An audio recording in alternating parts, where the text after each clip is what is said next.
स्वागत है। आज का डीप डाइव एक बहुत ही अद्भुत संस्कृत श्लोक पर है। रामो राजमणिः सदा विजयते। जी, और हमारे पास इस पर एक गहरा दार्शनिक विश्लेषण है। तो हमारा मिशन है ये समझना कि कैसे संस्कृत के जो 8 व्याकरणिक कारक हैं, जिन्हें हम विभक्तियां कहते हैं, हाँ विभक्तियां, वो असल में भगवान राम के साथ एक भक्त के रिश्ते के, आप कह सकते हैं, 8 चरणों का एक नक्शा बन जाते हैं। और इसमें एक बहुत दिलचस्प बात है। क्या? ये श्लोक जो श्री राम रक्षा स्तोत्र का हिस्सा है, वो कोई साधारण कविता नहीं है। अच्छा। कहते हैं कि ये ऋषि बुद्ध कौशिक को भगवान शिव ने खुद एक सपने में बताया था। तो ये एक तरह से एक दिव्य रहस्योद्घाटन है। वाह, तो ये सिर्फ कविता नहीं, एक दिव्य नक्शा है। चलिए फिर इसे खोलते हैं। तो ये यात्रा शुरू कहाँ से होती है? पहला कदम क्या है? देखिए, यात्रा शुरू होती है बाहर से, मतलब एक सम्मानजनक दूरी से। पहली विभक्ति है प्रथमा, जो कर्ता को दिखाती है। कर्ता यानी सब्जेक्ट? बिल्कुल। श्लोक कहता है रामो राजमणिः सदा विजयते। राजाओं में मणि, राम सदा विजयी होते हैं। जी, यहाँ राम कहानी के नायक हैं, एक आदर्श राजा, एक सर्वोच्च शक्ति।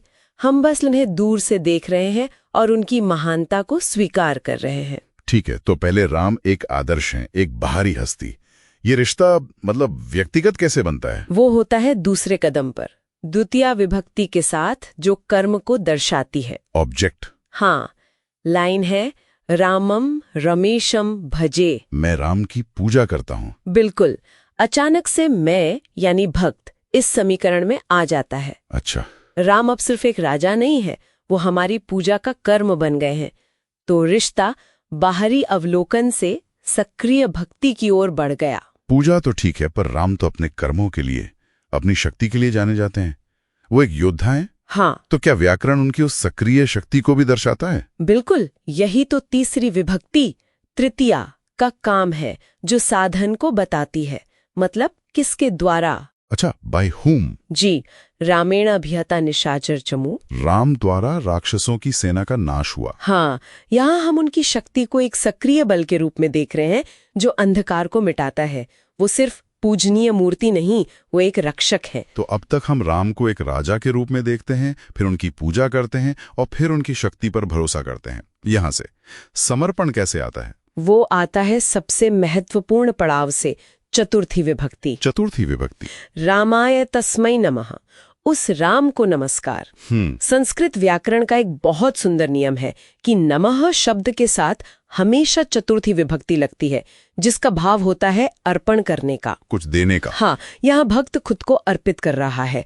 और ये तस्मै शब्द यानी उस, ये बहुत गहरा है। उस राम को? हाँ, इसका मतलब है उसी राम को जो राजा है, जिसकी मैं पूजा करता हूँ और जिसने राक्षसों का नाश किया। ये एक जाना समझा समर्पण है। तो ये सिर्फ एक नमस्ते नहीं है, ये तो उनकी पूरी पहचान को स्वीकार करके खुद को सौंप देना है। इस समर्पण के बाद मन में एक सवाल आता है, सुरक्षा का।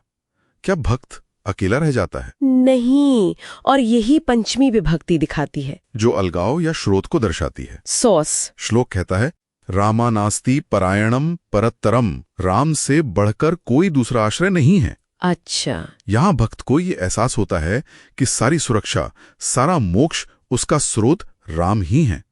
उनसे अलग होकर कोई और ठिकाना नहीं है। ये तो एक सुरक्षा की भावना हुई, पर क्या रिश्ता और औपचारिक बनता है, जैसे अपनी पहचान उनके साथ जोड़ना? हाँ, अगला कदम वही है, षष्ठी विभक्ति, जो संबंध या किसका को दर्शाती है। पोजेशन। जी, रामस्य दासोस्म्यहम, मैं राम का दास हूँ। बिल्कुल, यहाँ रिश्ता एकदम साफ हो जाता है। ये एक औपचारिक घोषणा है कि मेरी पहचान अब उनसे जुड़ी है, मैं उनका हूं। वाह, एक बाहरी राजा से लेकर उनके दास होने तक का सफर। क्या ये रिश्ता इससे भी गहरा हो सकता है, मतलब चेतना के स्तर पर? यही तो इस श्लोक का चमत्कार है। सप्तमी विभक्ति जो स्थान या किस्मे को दर्शाती है, वो कहती है रामे चित्तलयः सदा भवतु में, मेरा मन सदा राम में लगा रहे। देखिए, अब राम कोई बाहरी व्यक्ति नहीं रहे, नहीं, वो चेतना का वो स्थान बन गए हैं जहां मन को रहना है, विलीन होना है। हम अब उनकी पूजा नहीं कर रहे हैं, हम उनमें जी रहे हैं। ये तो पराकाष्ठा लगती है।